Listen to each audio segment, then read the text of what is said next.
If you know the love of Christ as revealed by the cross, that love will constrain you. The reason we live above sin is not because we are afraid of hell. The reason we live above sin is because the love of Christ constrains us. I keep giving this example. I'm not cheating on my wife because I'm afraid of her. And she is not cheating on me because she's afraid of me. The fidelity that exists between us is born out of our love and respect for God and for each other. I travel a lot. I can go around the world in 2 weeks. If I want to do anything, there are things I can do she will never know in a lifetime. And this is what many people who don't love God or love their wives do. Because she's not putting a satellite watching you. And there are places we go to, we run away because sin will pursue you. You are in a place where the fathers have broken the ground. So you are enjoying, we are all enjoying. There are nations in Africa here, if you go to, women believe that if they sleep with men of God, they have favor. And it's not their fault. Those nations did not have teachers and apostles as their fathers. So they were not grounded in doctrine. They only had intercessors and prophets. So they manifested gifts and did power. But they didn't know the word of God. So error was institutionalized in their way of life. You go to such nations too. Why do you think when we are traveling, we insist that one man will travel with us? It's also for insurance. You will come to some places. A senior friend shared with me. Somebody invited him to South Africa. And when he landed at the airport, they sent 2 Rolls Royce to pick him up. And he said there were only 2 men. And those 2 men were the drivers. All the other people that came as entourage, about 8 of them were all women. And they were tall like goddesses. He said if you look at their skin, there's no blemish. And they wore some of those materials that looks like the skin of a fish. And material will be floating on the body. The man said he thanked his God that, see, when he was about making that trip, God now told him, go with your wife. He said even God knows that he didn't have stamina to have survived that temptation. So Jesus weighed him and discovered that he didn't have capacity. He was about going. God said, go with your wife. He booked the ticket for his wife himself. And when they landed, lo and behold, 8 serpentine goddesses came to welcome, walking smartly and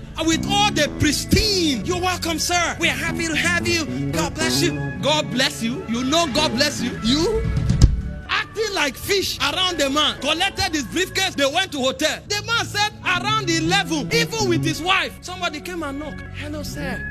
We are around. If you need anything, just feel free. Anything. Around 11 p.m. I don't need anything. God is my sufficiency. He now asked himself, this ministry, don't they have men? He now went to preach the next day. There were men everywhere. He said, why didn't they invite them? Pastor now saw him. Huh? You came with your wife? Pastor was shocked. He said, yes, I came. How did you now do with our host? How did you enjoy your stay? He said, I enjoyed myself very, very well. After the first session, he took off. Oh my God. You don't know.